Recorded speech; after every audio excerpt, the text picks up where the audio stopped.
Dekati Allah. Enggak ada problem yang tidak bisa diselesaikan. Semuanya dari Allah dan Allah bisa selesaikan. Selesaikan. Jangan tidak. Bertasbih. Baca subhanallah wa bihamdihi subhanallahil azim. Subhanallah bihamdi. Sabanari 100. Jangan kurang.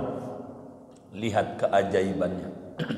Sebisa kita berzikir, menyebut-nyebut Allah, karena zatnya Allah tidak sama dengan kita.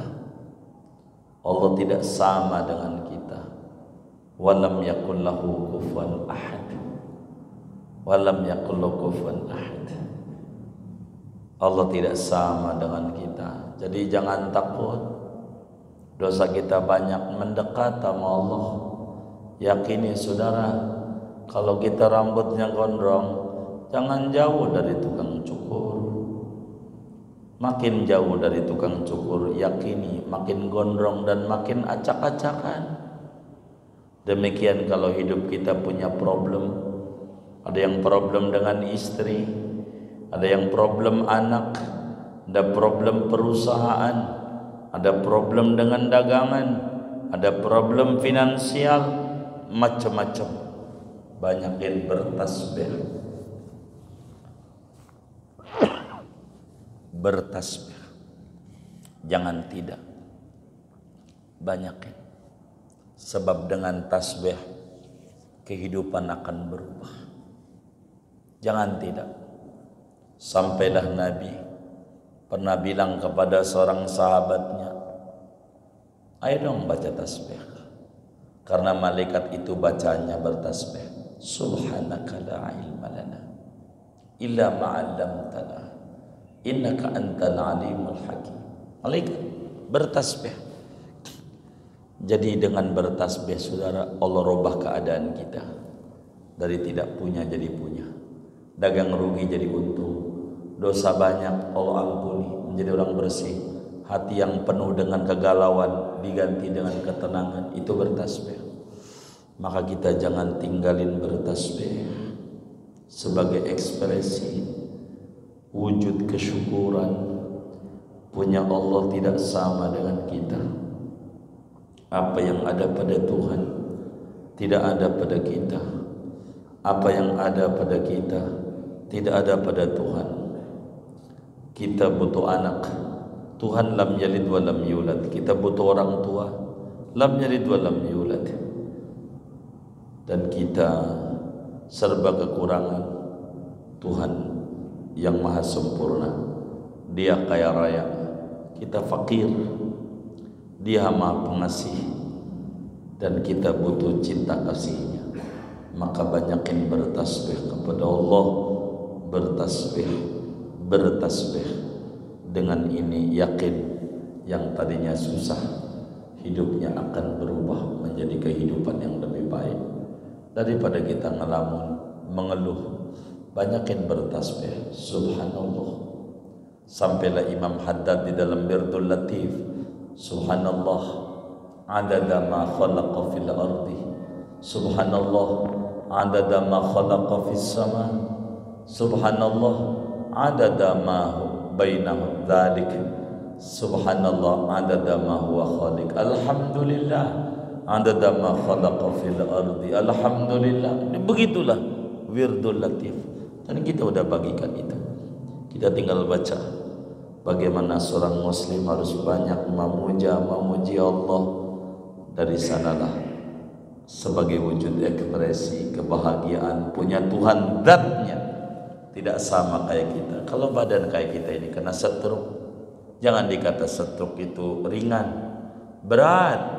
Boros stroke segerobak aja udah berat, apalagi stroke. Benar nggak?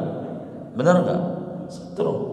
Ya Allah, kelenjar getah bening berat, kelenjar getah butek aja udah berat, apalagi kelenjar getah bening.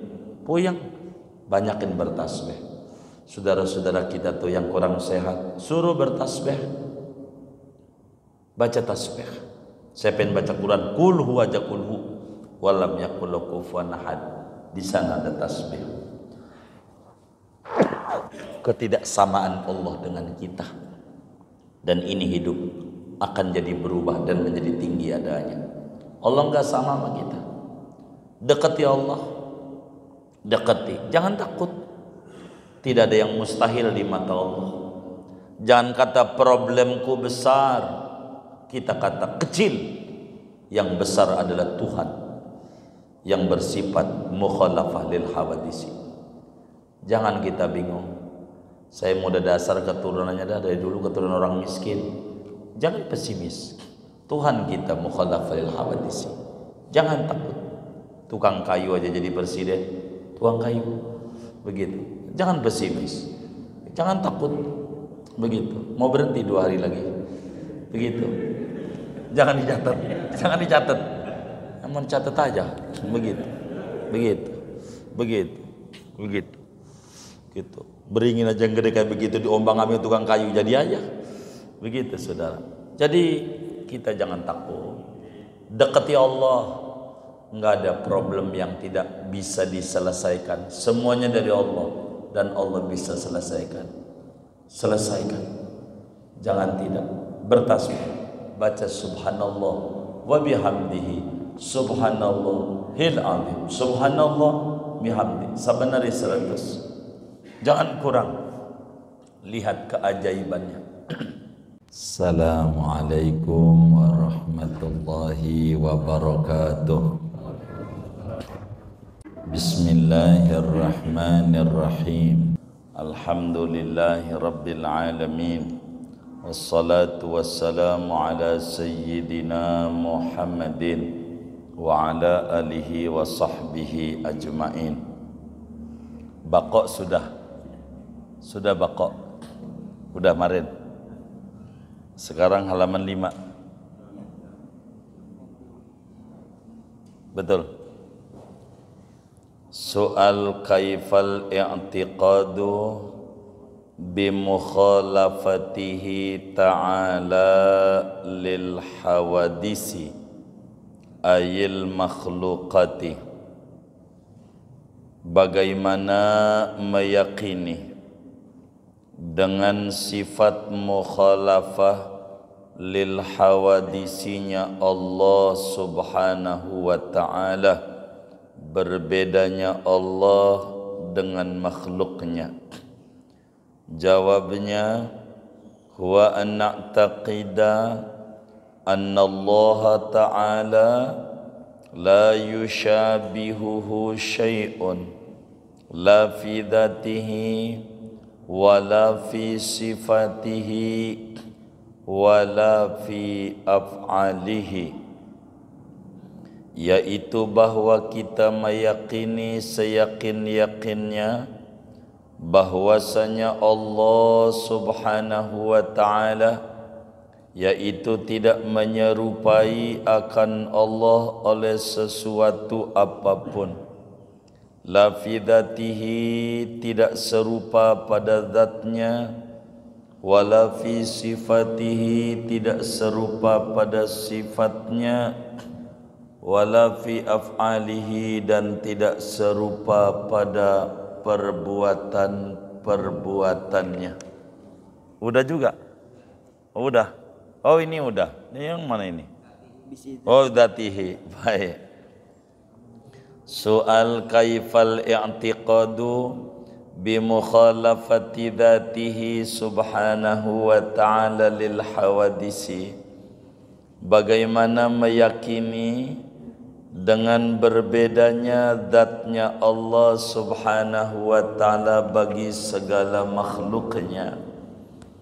Huwa an na'taqida anna dzatallahi subhanahu wa ta'ala la tushabihu syai'an minal makhluqat biwajhin minal wujuh, yaitu bahwa kita meyakini seyakin-yakinnya bahwasanya zatnya Allah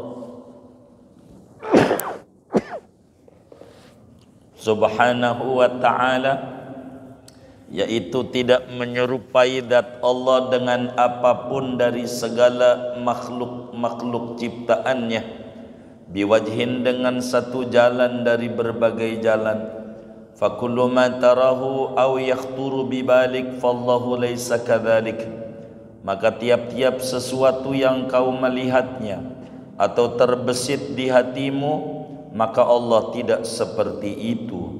Laisa kamitslihi syai'un, tidaklah sama seperti Allah sesuatu apapun dari ciptaannya.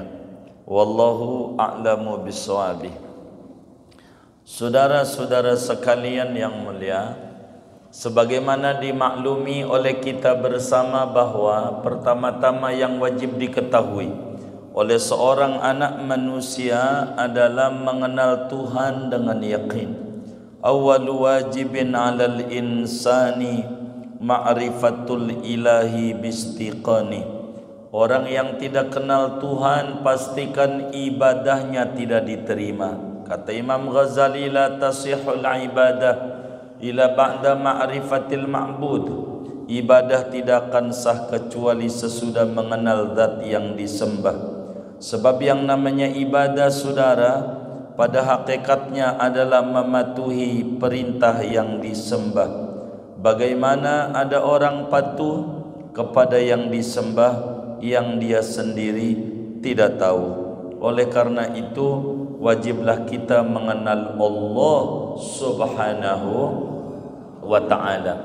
Saudara sekalian, cara kita mengenal Allah melalui sifat-sifatnya. Dari sifat-sifat kemahasempurnaan Allah yang tidak terhitung jumlahnya, yang wajib kita ketahui hanya 20. 20 ini berdasarkan Quran dan hadis. Dari 20 itu yang nomor 4-nya mukhalafah lil hawadisi. Dan perlu diketahui bahwa mukhalafah lil hawadisi ada 3 pengertian. Allah beda dengan makhluknya dari segi zatnya, sifatnya maupun perbuatannya. Pada malam hari ini kajian kita memasuki apa arti Allah beda dengan kita secara zatnya. Kalau ada yang nanya bagaimana cara meyakini zatnya Allah beda dengan zat kita, kita harus jawab bahwa zatnya Allah apanya saja tidak sama dengan zat kita. Kalau kita ini, saudara, badan nih, ini tersusun dari banyak unsur. Ada tulang, ada daging, ada darah dan seterusnya. Dan zatnya Allah tidak seperti kita. Yang namanya tulang, daging lah, ini bakal diurai karena tersusun. Kalau diurai, namanya disebut atom. Atom itu partikel kecil. Tapi ternyata atom itu masih bisa diurai. Namanya proton. Proton itu adalah nol. Partikel terkecil yang sudah tidak bisa dibagi. Nol itu sama dengan tidak ada. Maka saudara, kita ini zatnya tersusun dari sekian juta nol. Nol dikali sekian juta sama dengan nol. Maka adanya kita sebetulnya tidak ada. Adanya kita muncul pertanyaan, mesti ada yang ngadain. Enggak mungkin muncul sendiri. Begitu. Zat Allah tidak seperti kita. Tersusun daripada jisim dan juga ada arad di dalam kita. Dan Allah zatnya tidak seperti kita. Kalau zat kita butuh tempat untuk didiami. Bumi sama kita duluan bumi. Dan zatnya Allah tidak seperti kita. Tidak butuh kepada tempat. Allah subhanahu wa ta'ala enggak butuh kepada tempat. Lalu bagaimana menyoroti surat Toha ayat 5 di mana Allah subhanahu wa ta'ala berfirman, Ar-Rahmanu 'alal 'arsy istawa. Ar-Rahmanu 'alal 'arsy istawa. Allah itu beristiwa di atas arsy. Apa ini istiwa ini? Saudara, ini namanya istawa bahasa Arab. Kalau bahasa Arab, maka maknanya dikembalikan di dalam lughat Arab. Istawa itu maknanya banyak arti. Istawa itu bisa maknanya sempurna. Istawa bisa maknanya duduk. Istawa bisa maknanya menduduki. Istawa bisa maknanya istaula. Ulama tulis lebih dari 20 arti istawa. Karena itu ketika Al-Quran menyatakan Ar-Rahmanu 'alal 'arsy istawa, Allah itu beristiwa. Dalam terjemah bahasa Indonesia bersemayam di atas aras. Apa itu bersemayam? Bersemayam itu ada dua pengertian. Yang pertama, bahasa kitanya bersemayam itu menduduki. Menduduki itu ada dua pengertian. Yang pertama artinya duduk. Yang kedua artinya menguasai. Menguasai.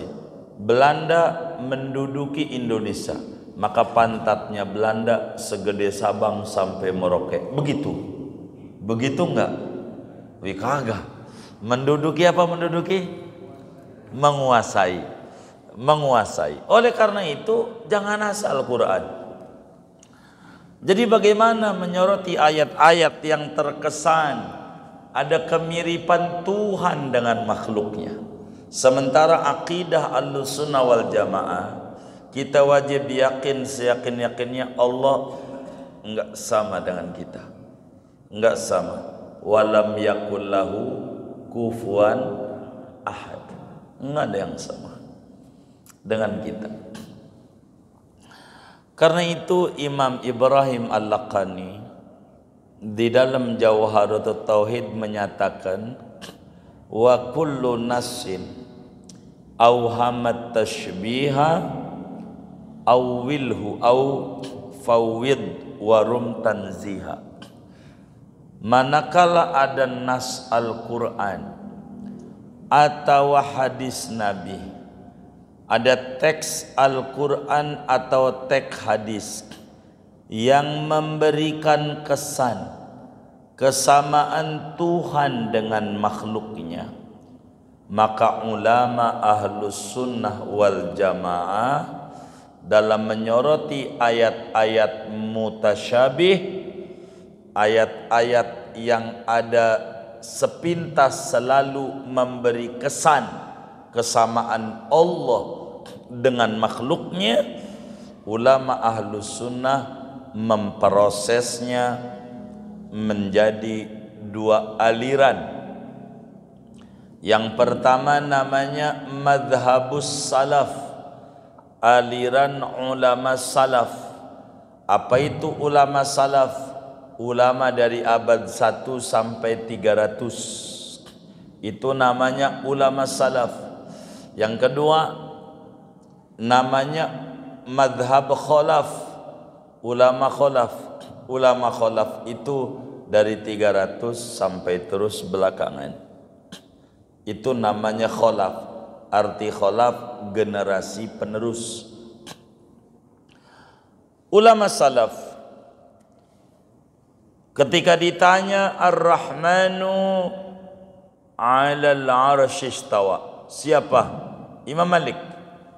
Imam Malik ulama salaf namanya. gurunya Imam Syafi'i, di bawah 200 tahun. Imam Malik waktu ditanya bagaimana itu Ar-Rahmanu 'alal arsy istawa, namanya ulama salaf madhabnya taslim, disebut tafwid bahasa Arabnya. Apa itu namanya tafwid? Tafwid itu menyerahkan, memaknai ayat-ayat mutasyabih dengan makna qarib, makna yang dekat, namun tetap mensucikan Allah dari kesamaan dengan makhluknya. Itu namanya disebut tafwid. Tafwid. Jadi menyerah, maknanya apa adanya tapi tidak menyamakan Allah dengan makhluknya. Itu namanya madhab salaf. Tar kita urai. Kedua, madhab khalaf. Madhab khalaf itu takwil. Takwil itu ditafsiri. Ditafsiri artinya memaknai lafaz, kata-kata dengan makna yang jauh, makna yang dimaksud, agar supaya tidak memberikan kesan kesamaan Allah dengan makhluknya. Jadi dua-duanya antara ulama salaf dan ulama khalaf sama berpendapat Allah tidak sama dengan makhluknya, hanya memprosesnya berbeda. Yang satu menerima dengan tidak berkomentar, yang satu ditafsiri agar jangan sampai salah komentar. Begitu. Dua-duanya benar. Kita ambil contoh Imam Malik. Imam Malik radhiyallahu taala ulama Madinah. Jadi murid daripada Nafi'.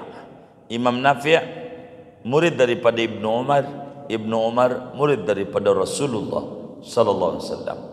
Imam Malik Imam Daril Hijrah, ulama besar Madinah yang saban malam selalu ngimpi ketemu Nabi Muhammad. Kalau tidur enggak, setiap tidur ngimpinya ketemu Nabi.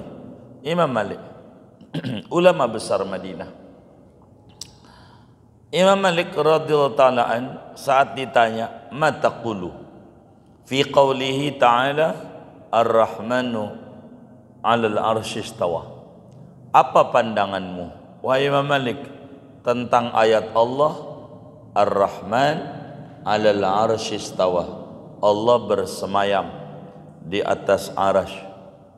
Maka kata Imam Malik, al-istiwa'u ma'lum wal kaifu majhul wal imanu bihi wajib was su'alu anhu bid'ah. Tapi resmi bahasa Imam Malik tidak seperti itu. Resminya Imam Malik mengatakan al-istiwa'u ghairu majhul wal kaifu ghairu ma'lum wal imanu bihi wajib was su'alu anhu bid'ah. Kata Imam Malik, istiwa ini kita ngerti. Istiwa itu maknanya menduduki, ngerti, duduk. Cuman cara duduk tuh kita enggak dikasih tahu sama Allah. Duduk yang sesuai dengan kebesaran Allah. Tahu begitu? Bukan kayak duduknya kita. Pantatnya ditempelin, kakinya ditaruh di pedal, pantatnya di sadel, naik sepeda. Bukan begitu. Kalau begitu, duluan mana Allah dengan aras? Begitu kata Imam Malik. Bukan itu. Jadi Ar-Rahmanu 'alal arsy istawa, Allah bersemayam di aras. Apa maknanya? Ya pokoknya Allah menduduki aras. Bagaimana? Jangan pakai tanya bagaimana. Udah menduduki istiwaan yaliqu bijalalihi ta'ala. Dengan bersemayam yang sesuai dengan kebesaran Allah, jangan pakai tanya-tanya. Mengimani ayat ini wajib. Nanya-nanyanya bid'ah. Ini ulama salaf namanya tafwid, taslim, menerima apa adanya dengan tidak menyamakan Allah dengan makhluk. Imam Malik, muridnya Imam Syafi'i radhiyallahu ta'ala an, saat ditanya Imam Syafi'i, bagaimana Ar-Rahmanu al-Arsy istawa? Kata Imam Syafi'i, istawa kama akhbar. Ya Allah bilang Ar-Rahman istawa di Qur'annya. La kama yukhtar fi qalbil bashar. Bukan kayak yang ada di otak kita. Itu salah. Salah. Karena Allah tidak sama dengan kita. Imam Ishaq bin Rahuyah, beliau mengatakan kullu ma khutira bi balik fallahu bi khilafi dzalik. Setiap yang terbesit di hati kita, Allah tak sama dengan kita, tidak sama dengan kita, zatnya Allah. Begitu juga Imam Ahmad bin Hanbal, murid Imam Syafi'i, ketika ditanya Ar-Rahmanu 'alal 'arsy istawa, beliau bilang amantu bila tasybih. Aku beriman dengan Ar-Rahmanu 'alal 'arsy istawa, tapi enggak menyamakan Allah dengan makhluknya. Ini namanya ulama salaf, taslim. Sedangkan ulama khalaf ditafsiri. Untuk apa? Supaya muslim yang imannya lemah ini jangan sampai punya pikiran macam-macam yang tauhidnya jadi rusak. Arti menduduk itu bukan duduk. Belanda menduduki Indonesia, bukan maknanya tuh pantatnya si Belanda ditempelin dari Sabang, bukan begitu. Maknanya menguasai. Istawa yakni istaula. Allah pun bukan menguasai bumi langit doang, tapi menguasai aras juga, di luar bumi dan langit. Itu namanya madhab khalaf. Semuanya begitu. Kenapa ulama salaf itu taslim? Karena mereka lebih dekat dengan zaman Nabi, zaman yakin. Kenapa ulama khalaf itu bertafsiri? Karena memandang muslim sekarang ketemu macam-macam aliran. Udah macam-macam aliran tuh, macam-macam di akhir zaman. Oleh karena itu harus dijaga imannya muslim, jangan sampai mempersepsikan Tuhan dengan keliru, dan itu akan keluar daripada madhab Ahlussunnah wal Jamaah. Yakini, kata yai kita, kaifal i'tiqadu bi mukhalafati dzatihi subhanahu wa ta'ala lil hawadisi. Bila itu yang ditanya, jawabannya anna taqida anna dzatallahi, bahwa kita yakini seyakin-yakinnya bahwa zat Allah itu tidak sama dengan apapun dari makhluknya. Enggak sama dengan makhluknya. Enggak sama. Oleh karena itu saudara, kita memandang ayat Quran jangan satu. Ada ayat Al-Quran di surat Thaha, betul Ar-Rahmanu 'alal 'arsy istawa. Ini i'tiqad daripada kaum Khawarij, daripada aliran Karamiyah, mengata duduk di aras, duduk. Sedang aras itu di langit, jauh banget. Begitu, dari sini aja sampai Ciledug nggak kedengeran suara kita. Bagaimana ke langit? Teriak-teriak sampai kenceng nggak kedengeran. Oleh karena itu Allah jelasin dalam Al-Quran. Bukan itu doang tuh ayat. Ar-Rahmanu 'alal 'arsy istawa. Ada ayat yang lain. Bagaimana kita harus memahami? Fa idza sa'alaka ibadi anni fa inni qarib ujibu da'watad dan. Qarib, langit ba'id. Langit bangit, aras apalagi lebih ba'id kalau duduk. Kedua, ada ayat wa nahnu aqrabu ilaihi min hablil warid. Kami itu lebih dekat kepada manusia daripada urat lehernya, urat nadinya. Mana lagi ayat lagi? Antumul fuqara'u ila Allah wallahu wal ghaniyul hamid. Mana lagi? Walladzi fis samai ilah wa fil ardi ilah. Dialah Allah, di langit Tuhan, di bumi Tuhan. Jadi di langit apa di bumi apa di aras? Inilah ayat. Jangan satu ayat saja. Cara memahami. Oleh karena itu Ar-Rahmanu 'alal 'arsy istawa, Allah bersemayam di atas aras, maknanya menguasai aras. Allah tidak sama dengan kita. Apanya ya?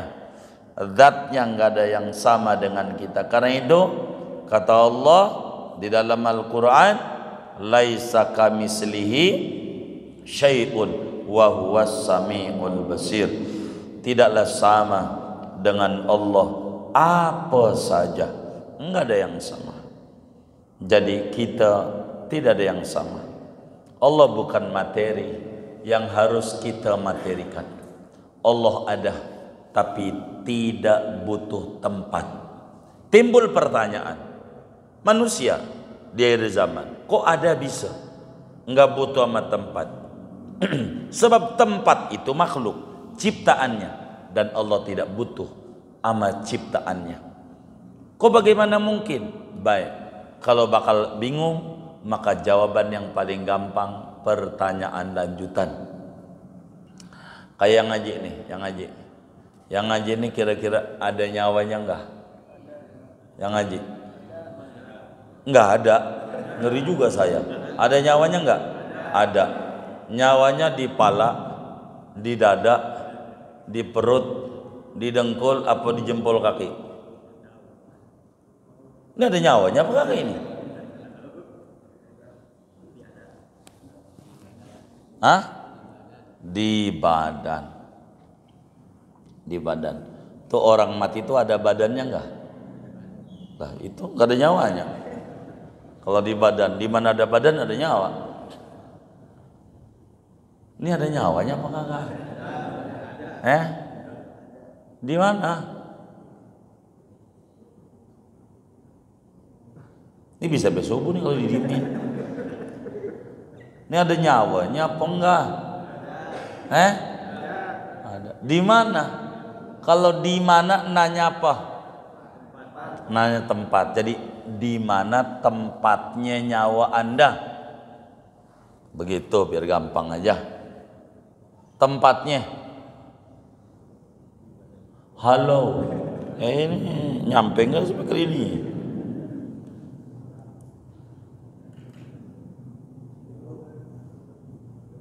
Di darah. Nyawa tuh tempatnya di darah. Kemarin teman saya habis bekam, darahnya kurang, jadi nyawanya begitu. Oh enggak. Ini ada nyawanya apa kagak ini? Ya? Di mana? Di mana? Di aliran darah. Di aliran darah, disitulah ada nyawa. Teman saya kemarin habis donor darah, nyawanya begitu enggak? Hah? Enggak, berarti bukan. Ini ada nyawanya bukan ini ya? Saya ngeri nyengir nih, takut kagak ada doang. Ada enggak ini? Di mana ini?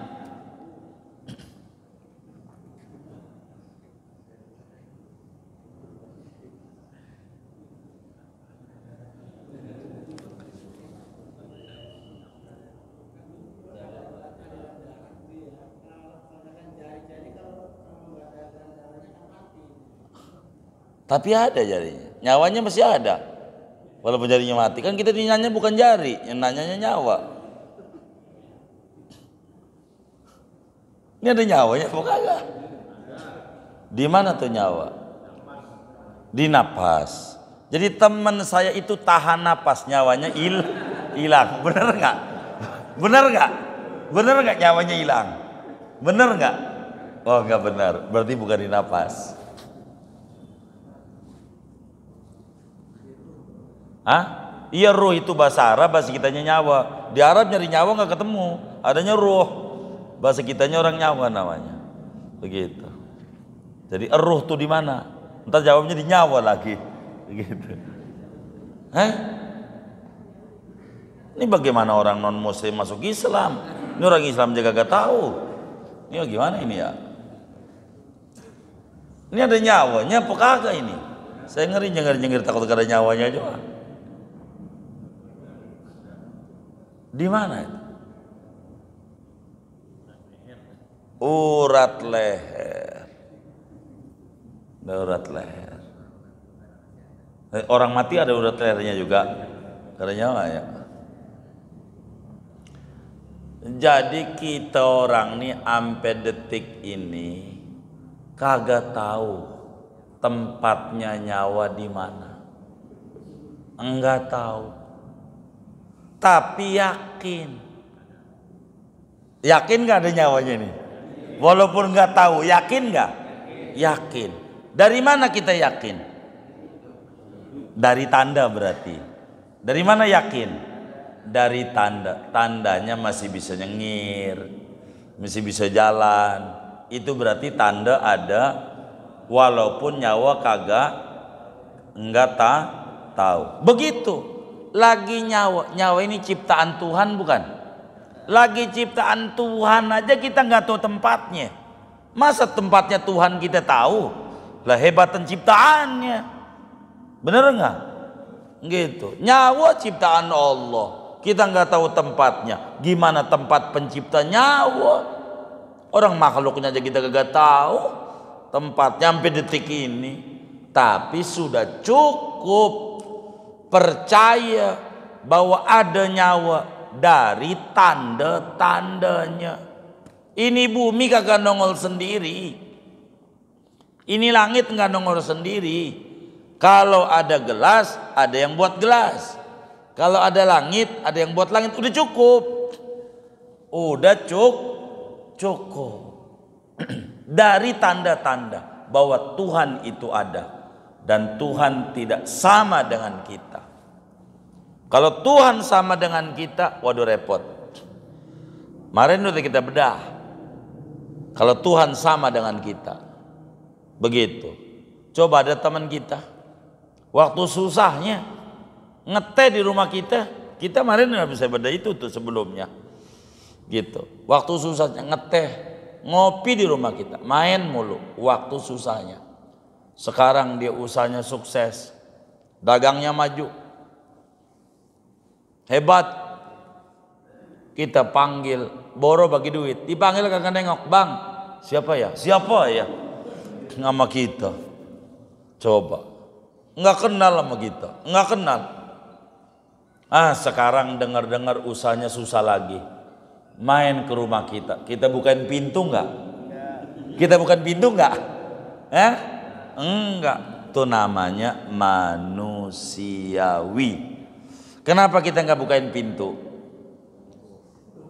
Kenapa kita enggak bukain pintu? Maren lu kemana? Susah aja datang. Bener enggak? Bener enggak? Begitu. Allah enggak sama kita. Waktu kita susah, ya Allah, zikir-zikir, bangun malam, pengen deket sama Allah, pengen ditolong. Sekarang usahanya maju, borok, malamnya ngorok mulu ngorok. Mana orangnya ngaji juga malam ini lagi, malamnya ngorok mulu. Nanti pas susah lagi, deketin Allah lagi. Allah kata, Maren lu kemana? Enggak, Allah enggak sama dengan kita, enggak sama. Walaupun kita dulu zaman muda-muda bengal, orang dekat sama Allah, tenaga masih kenceng, mainnya ya Allah Puncak, Anyer, Bali, Guci, mana aja. Sekarang udah loyo, jalan udah payah, mainnya udah Darul Falah aja, nggak dikatain sama Allah. Lu kemarin kemana? Kagak. Sama Allah, baik Allah, baik. Allah mau nggak kayak kita. Jangan takut. Walaupun kita sekarang udah loyo, mainnya ke masjid.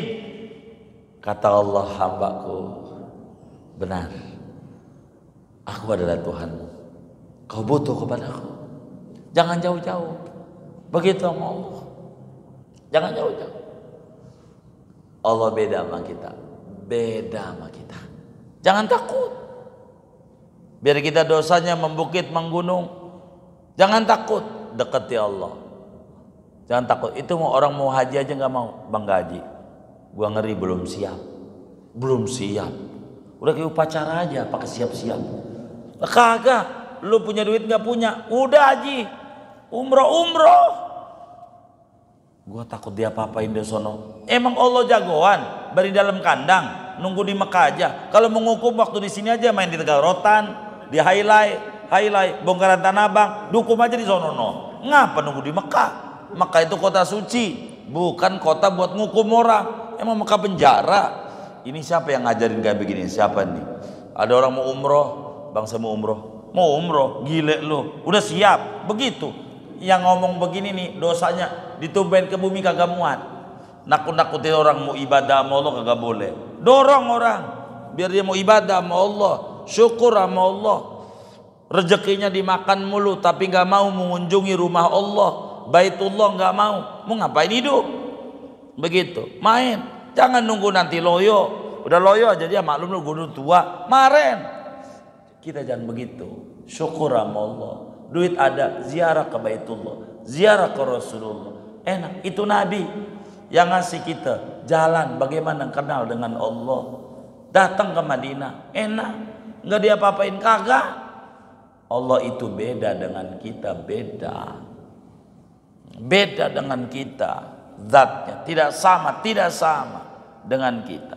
Maka seorang mukmin yang paham bahwa Allah itu tidak sama zatnya dengan kita, maka kita jangan menyembah yang zatnya sama dengan kita. Pohon sama, dulunya nggak ada, mau ngapain nyembah dia? Begitu. Nabi Isa sama dengan kita, dulunya nggak ada. Begitu. Ada nyawa, ya dia bakal mati. Begitu. Namanya ada nyawa, dia makan, dia minum, dia juga. Kencing nggak kira-kira Nabi Isa? Kencing nggak kira-kira? Enggak. Ya kencing, manusia makan. Itu manusia. Itu jangan disembah. Masa jeruk makan jeruk? Ini nggak benar. Kita harus menyembah pencipta manusia yang zatnya tidak sama dengan kita. Inilah yang disebut alladzina yu'minuna bil ghaib. Jangan kita harus kelihatan mulu. Gitu. Yang kelihatan enggak. Banyak yang kita nggak kelihatan juga percaya. Angin kita nggak lihat, percaya. Dari tandanya, ini ada angin nih. Emang lu lihat? Itu pohon goyang-goyang. Itu kan pohon, tanda ada angin. Itu udah percaya. Nyawa, nih orang jalan-jalan nih ngaji nih. Saya yakin nih yang ngaji nih punya nyawa ini. Walaupun saya nggak lihat, udah cukup. Nggak perlu mana. Ya Allah, nggak kayak gitu-gitu kita. Iman kepada yang gaib. Yang kita nggak lihat dengan mata kepala kita. Orang mata kepala kita belum pernah lihat mata. Mata kita pernah ngelihat mata nggak? Kagak. Mata yang asli kagak pernah. Begitu. Bagaimana mau melihat pencipta mata? Maka orang yang mengkaji sifat mukhalafah lil hawadisi harus banyak-banyak bersyukur kepada Allah. Punya Tuhan berbeda dengan kita. Banyak-banyak baca subhanallah wa bihamdihi subhanallahil azim. Banyakin baca begitu. Subhanallah bihamdihi subhanallahil azim. Subhanallah bihamdihi subhanallahil azim. Subhanallah bihamdihi. Kenapa harus banyak? Karena kita bersyukur punya Tuhan gak sama dengan kita. Subhanallah, maha suci Allah dari berbagai kekurangan. Kalau kita makhluk yang kurang, banyak kurangnya. Wa bihamdihi, maha terpuji Allah dengan segala sifat kesempurnaan. Dia mah Tuhan sempurna. Kita mah banyak kurangnya. Kalau kita banyak membaca tasbih, maka kita bakalan tinggi derajat kita. Tinggi derajat kita. Jangan enggak kita baca tasbih. Karena apa saudara? Nabi sampaikan dalam satu hadisnya, masida saidun wala uddatun wala qati'atun illa biqillati tasbih. Kata Nabi, tidak ada ikan bisa ditangkap oleh orang, tidak ada burung bisa ditangkap oleh orang, melainkan kalau ada ikan ketangkep sama orang gara-gara kurang bertasbih. Tidak ada burung yang bisa ditangkap sama orang yang nangkar burung, pengen dapetin burung, melainkan kurang tasbih. Pohon tidak bakalan tuh pohon bisa dipetik dan ditebang orang bila pohon itu tidak berhenti bertasbih. Orang begitu, tidak bakal sengsara tuh orang hidupnya kalau masih demen bertasbih. Kenapa kita hidupnya banyak pusing, depresi, stres, bingung, galau? Kurang bertasbih, kurang tasbih. Banyakin bertasbih, banyakin baca tasbih. Sampai Imam Bukhari dari kurang lebih 10.000 hadis yang ada di Sahih Bukhari, paling terakhir beliau tulis dalam Sahih Bukhari hadis yang bunyinya kalimatani habibatani ila rahman khafifatani alal lisan thaqilatani fil mizan. Ada dua kalimat dicintai oleh Allah, didemenin sama Allah. Kalau orang baca itu Allah demen banget. Kalau Allah demen, jangankan yang diminta, yang kagak diminta dikasih, apalagi tah yang diminta. Allah demen. Ringan di lidah, berat di ganjaran pahala. Subhanallah wa bihamdihi subhanallahil azim. Banyakin baca itu sebagai bentuk makasih punya Tuhan tidak sama dengan kita. Ya Allah, kalau Tuhan sama kita, kita dosanya banyak. Orang yang model kayak kita mendingan dimatiin aja. Ibadah kagak, adanya main-main mulu. Masih kecilnya main game online, rada gede dikit judi online, pas rada tuaan terjebak pinjaman online. Online mulu. Kenapa ini? Kurang tasbih. Zikir yang banyak. Zikir yang banyak. Saudara, satu kali bertasbih kalau pengen paham ganjarannya 240.000 ganjaran. Sekali tasbih, baca tasbih, jangan enggak baca tasbih. Sebagai apa? Wujud syukur. Orang yang enggak punya duit, pengen dia bersedekah, duit enggak punya, bertasbih, banyakin. Tapi ingat, orang yang enggak punya duit, jangan salah ngamalin. Begitu, itu masalah ngamalin. Ada pengemis datang ke rumah, tok tok tok, Waalaikumsalam. Dibuka, Waalaikumsalam. Bentar, dia masuk kamar, ambil tasbih, subhanallah bihamdi, subhanallah, subhanallah, subhanallah. Kata si miskin, ngapain ini orang? Kata Nabi, tasbih juga bernilai sedekah. Mana kenyang tuh si miskin?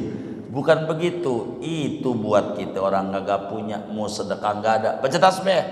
Karena dengan baca tasbih rizki bakal banyak.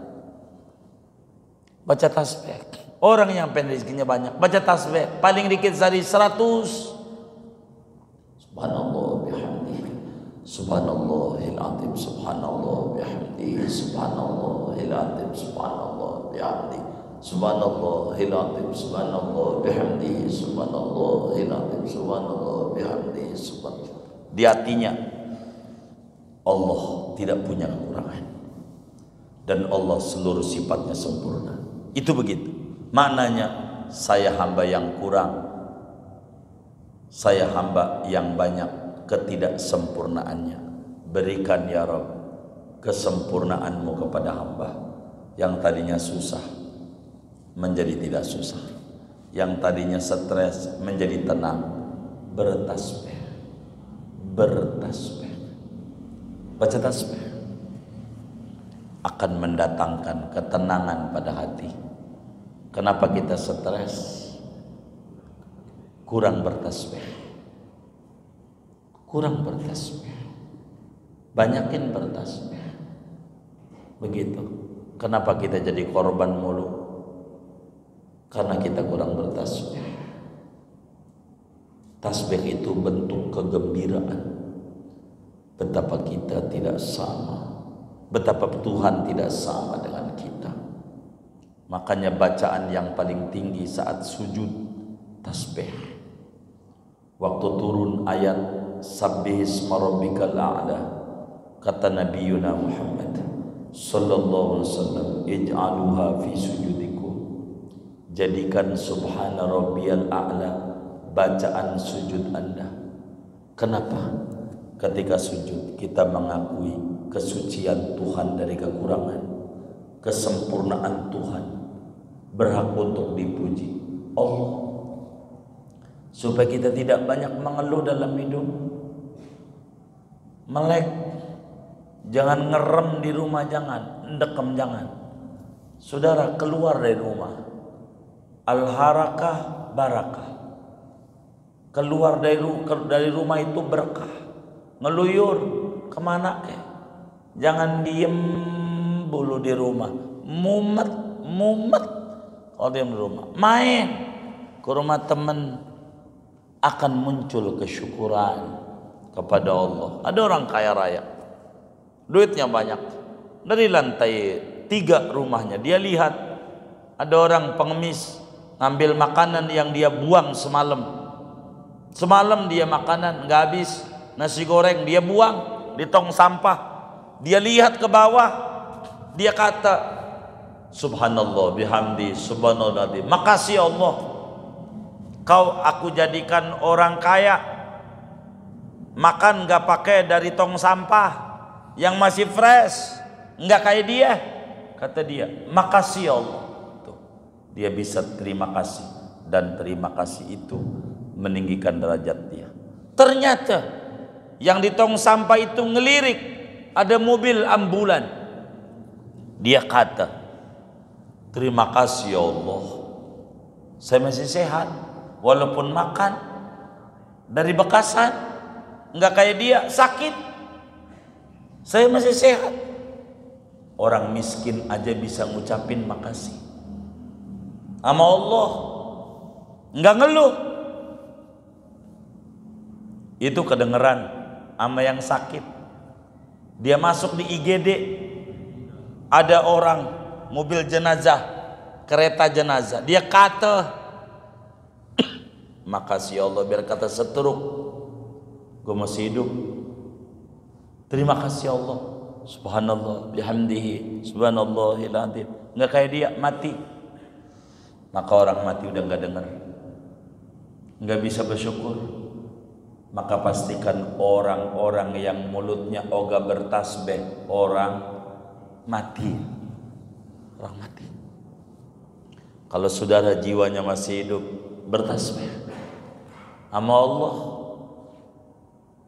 Fasubhanallah hina tumsun wa hina tusbihun. Bertasbihlah kepada Allah pagi petang. Bertasbih. Jangan nggak bertasbih. Baca subhanallah bihamdihi subhanallahil adzim. Akan muncul kesadaran betapa kita makhluk yang lemah punya Tuhan yang kuat. Makhluk yang banyak sekali kekurangannya akan disempurnakan oleh Tuhan yang Maha Suci. Benar hambaku, aku ini Tuhan yang suci. Bila kau baca subhanallah wa bihamdihi subhanallahil adzim, kusucikan kau dari kekurangan.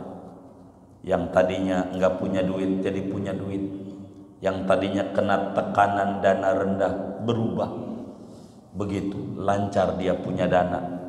Karena kalau kena tekanan dana rendah, darah juga tinggi, uring-uringan. Bener enggak? Jalan juga susah. Maka baca subhanallah bihamdihi subhanallahil adzim.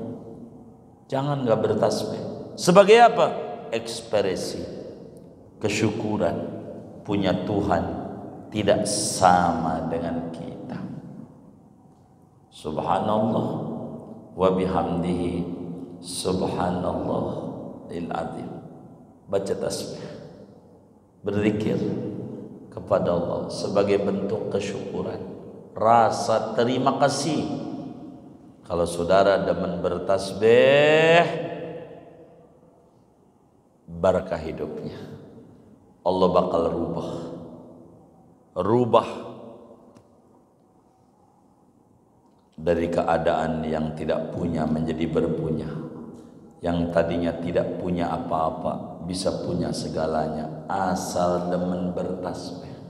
Sayang kita punya mulut. Apakah lebih berharga masalah daripada tasbih? Sampai kita lebih demen ngelamun dibanding demen berzikir. Buat apa kita menyesali hidup? Hidup adalah anugerah. Coba dari dulu gua bisa sedekah, udah gak usah coba-coba.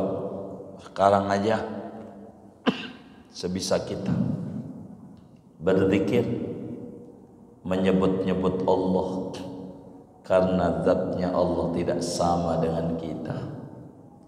Allah tidak sama dengan kita. Walam yakul lahu kufuwan ahad. Walam yakul lahu kufuwan ahad. Allah tidak sama dengan kita. Jadi jangan takut. Dosa kita banyak, mendekat sama Allah. Yakini saudara, kalau kita rambutnya gondrong, jangan jauh dari tukang cukur. Makin jauh dari tukang cukur, yakini makin gondrong dan makin acak-acakan. Demikian kalau hidup kita punya problem. Ada yang problem dengan istri, ada yang problem anak, ada problem perusahaan, ada problem dengan dagangan, ada problem finansial, macam-macam. Banyakin bertasbih. Bertasbih, jangan tidak. Banyakin. Sebab dengan tasbih kehidupan akan berubah. Jangan tidak. Sampailah Nabi pernah bilang kepada seorang sahabatnya, ayo dong baca tasbih. Karena malaikat itu bacanya bertasbih. Subhanaka la ilma lana illa ma'allamtana innaka antal alimul hakim. Malaikat bertasbih. Jadi dengan bertasbih saudara, Allah rubah keadaan kita. Dari tidak punya jadi punya, dagang rugi jadi untung, dosa banyak Allah ampuni menjadi orang bersih, hati yang penuh dengan kegalauan diganti dengan ketenangan. Itu bertasbih. Maka kita jangan tinggalin bertasbih sebagai ekspresi wujud kesyukuran. Punya Allah tidak sama dengan kita. Apa yang ada pada Tuhan tidak ada pada kita. Apa yang ada pada kita tidak ada pada Tuhan. Kita butuh anak, Tuhan lam yalid wa lam yulad. Kita butuh orang tua, lam yalid wa lam yulad. Dan kita serba kekurangan. Tuhan yang maha sempurna, Dia kaya raya, kita fakir. Dia maha pengasih dan kita butuh cinta kasih-Nya. Maka banyakin bertasbih kepada Allah. Bertasbih dengan ini yakin yang tadinya susah hidupnya akan berubah menjadi kehidupan yang lebih baik. Daripada kita ngelamun, mengeluh, banyakin bertasbih. Subhanallah. Sampailah Imam Haddad di dalam Birdul Latif, Subhanallah adada ma khalaqa fil ardi, Subhanallah adada ma khalaqa fis sama, Subhanallah adada ma bainahu dzalik, Subhanallah adada ma huwa khaliq, Alhamdulillah adada ma khalaqa fil ardi, Alhamdulillah. Begitulah Wirdul Latif. Dan kita udah bagikan itu. Kita tinggal baca. Bagaimana seorang muslim harus banyak memuji Allah. Dari sanalah sebagai wujud ekspresi kebahagiaan punya Tuhan zatnya tidak sama kayak kita. Kalau badan kayak kita ini kena stroke, jangan dikata stroke itu ringan, berat. Boros stroke segerobak aja udah berat, apalagi stroke. Benar nggak? Benar nggak? Stroke. Ya Allah, kelenjar getah bening berat, kelenjar getah butek aja udah berat, apalagi kelenjar getah bening. Puyeng, banyakin bertasbih. Saudara-saudara kita tuh yang kurang sehat, suruh bertasbih, baca tasbih. Saya pengen baca Quran, kul huwa aja kul hu walam yakul kufuwan ahad. Di sana ada tasbih. Ketidaksamaan Allah dengan kita, dan ini hidup akan jadi berubah dan menjadi tinggi adanya. Allah enggak sama sama kita. Dekati Allah, dekati, jangan takut. Tidak ada yang mustahil di mata Allah. Jangan kata problemku besar, kita kata kecil. Yang besar adalah Tuhan yang bersifat mukhalafah lil hawadisi. Jangan kita bingung. Saya muda dasar keturunannya dari dulu keturunan orang miskin. Jangan pesimis. Tuhan kita mukhalafah lil hawadisi. Jangan takut. Tukang kayu aja jadi presiden, tukang kayu. Begitu. Jangan pesimis, jangan takut. Begitu. Mau berhenti 2 hari lagi. Begitu. Jangan dicatat, jangan dicatat. Namun catat aja. Begitu. Begitu. Begitu. Begitu. Gitu. Beringin aja yang gede kayak begitu, diombang-ambing tukang kayu jadi aja. Begitu, saudara. Jadi kita jangan takut. Dekati Allah. Enggak ada problem yang tidak bisa diselesaikan. Semuanya dari Allah. Dan Allah bisa selesaikan. Selesaikan. Jangan tidak. Bertasbih, baca subhanallah wa bihamdihi subhanallahil azim, subhanallah bihamdi, sabanari 100. Jangan kurang. Lihat keajaibannya. Lihat keajaibannya. Puji Allah. Subhanallah bihamdi subhanallah. Biar gampang. Iya kita mah banyak kurangnya. Iya kita banyak lemahnya. Iya kita mah hamba kurang. Iya kita hamba lemah. Begitu. Mulutnya subhanallah bihamdi subhanallah. Engkau Tuhan sempurna. Tidak ada kekurangannya. Begitu. Engkau Tuhan sempurna. Walaupun saya banyak dosa, tetap kau masih kasih hidup. Kasih saya makan. Luar biasa engkau. Saya yang kurang syukur. Udah terusin aja. Terusin. Banyak puji Allah. Ya Rabb. Begitu. Orang-orang kau tinggikan derajatnya. Saya pun kau tinggikan derajatnya. Berikan saya kedekatan dengan kau. Kedekatan dengan Nabi-Mu ya Rabb. Saya pengen dipeluk oleh Nabi. Saya pengen dibelai oleh Nabi. Subhanallah bihamdi subhanallahil azim. Dosa saya yang menyebabkan saya jauh dari Nabi-Mu, ampuni ya Rabb. Kemiskinan saya yang menyebabkan saya jauh dengan Nabi-Mu, beri saya kekayaan untuk berziarah kepada Rasulullah. Ya Rabb, begitulah kita hidup. Kita hidup. Jangan jadi orang pesimis. Jadi orang yang memiliki optimis. Karena Allah bersifat mukhalafah lil hawadisi. Kalau datnya makhluk ada jirim, ada jisim, ada jauhar farad, dan Allah laisa bijismin walaysa bijauhar walaysa bijismin walaysa bijirmin walaysa bi'arad. Allah laisa kamitsli syai'un wa huwas samiul basir. Ini yang paling penting. Singkatnya, biar kita datang kesyukuran itu. Saya mau ajarin sama saudara, biar hidupnya makin berkah. Mulai malam hari ini jalanin. Jangan enggak, jangan takut. Sholat kalau bisa sesudah tidur bagus. Tapi kalau sesudah tidur karena kita dagang segala macam capek, sebelum tidur sholat. Sholat kesyukuran punya Allah, bersifat mukhalafil hawadisi. Namanya sholat hajat, paling dahsyat. Apa aja hajat kita Allah ijabah. 4 rakaat 1 salam, 4 rakaat 1 salam. Diri, duduk. Enggak ada tasyahud awal. Sebelum tidur boleh. Aku niat sholat hajat 4 rakaat sunat karena Allah Ta'ala. Begitulah kita sholat, habis baca fatihah baca kulhu berapa? 10. Rakaat 1 kulhu 10 balikan. Jangan kulhu bukan, jangan sampai salah lagi memahami agama. Biasa sampai walam yakul lahu kufuwan ahad, tuh mukhalaf al-hadisi maksudnya. 10. Bangun lagi rakaat 2 habis fatihah kulhu 20. Habis itu rakaat 3 kulhu 30.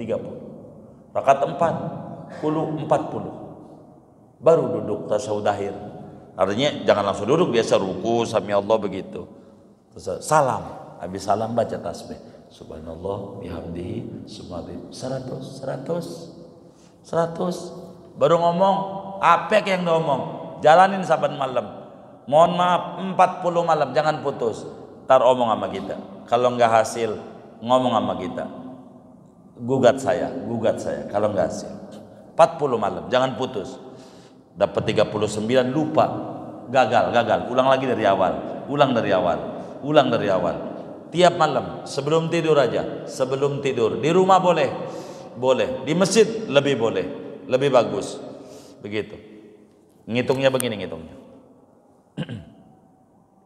ngitungnya tangannya begini nih, dibuka lagi kan 10, ininya yang di dalam nih tangan kiri lipat, berarti udah 10, udah 20, begitu.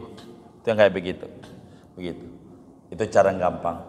Atau pengen lebih nyata lagi, pakai tasbih yang di Sunan Bonang yang segede kelapa, kufon ahad. Begitu. Cuman itu mahal, kudu beli, udah pakai tangan aja. Begitu tuh. Rakaat 1 berapa kulhunya? Rakaat 2, 3, 4. Habis salam duduk. Baca subhanallah bihamdi subhanallahil azim. Berapa ya? 100 saja. 100. Jangan banyak. 100. Jangan banyak. Baca apa lagi? Istighfar dah 100. Sholawat 100. Dah ngomong sama Allah. Apa ke? Allah kasih. Apa aja dikasih. Jangan takut. Tapi saban malam. Kita udah jalanin semalam. Kok belum? Ya Allah, nanam cabai pengen buru-buru tumbuh. Begitu, nggak ada yang namanya bayi lahir buru-buru lari. 40 malam. Begitu. Nabi Musa aja 40 malam baru dapat Taurat. 40 malam. Nabi Musa, kita kan bukan nabi, wali aja bukan, gitu. Tapi sering muncul di YouTube, namanya wali YouTube. Begitu. Kayak begitu, bukan wali kutub. Begitu. Iya, wali murid. Gitu. Udah sholat aja sholat malam. Tapi sholat hajat untuk apa? Yang paling tinggi kesyukuran. Sholat hajat. Terima kasih sama Allah. Kita punya Tuhan baiknya luar biasa. Coba kalau kita punya dosa dimunculin satu sholat aja yang kita tinggalin, muncul bisul di wajah kita. Waduh, kita manusia bisul, saudara. Bener nggak? Andai dosa itu berbau, ya Allah, orang juga bergaul sama kita. Kenapa orang hormat sama kita? Aibnya ditutup. Makasih sama Tuhan. Subhanallah bihamdihi subhanallah. Sholat aja 4 rakaat. Karena di kulhu ini walam yakun lahu kufuwan ahad. Dan ini dahsyat. Sholat udah jalanin sampai malam, berkah. Begitu. Dan saya pengen teman-teman yang ngaji ini semuanya berkah dunia dan akhirat. Amin ya rabbal alamin. Segini aja dah ngaji kita. Sallallahu wasallam ala Muhammad wa sallallahu rabbil alamin. Ada yang ditanya mungkin, silakan.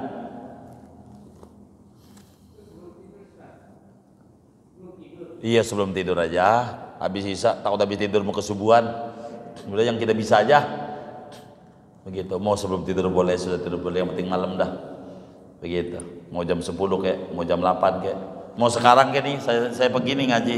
Langsung kerjain di masjid. Silakan. 4 rakaat. Jangan tinggal. Begitu. Jangan tinggal. Begitu. Kesian saya hidupnya, khususnya mereka-mereka yang ngalamin tekanan dana rendah. Begitu. Apaan? Iya, tinggal dipuyang biar sehat dohir batinnya. Amin ya rabbal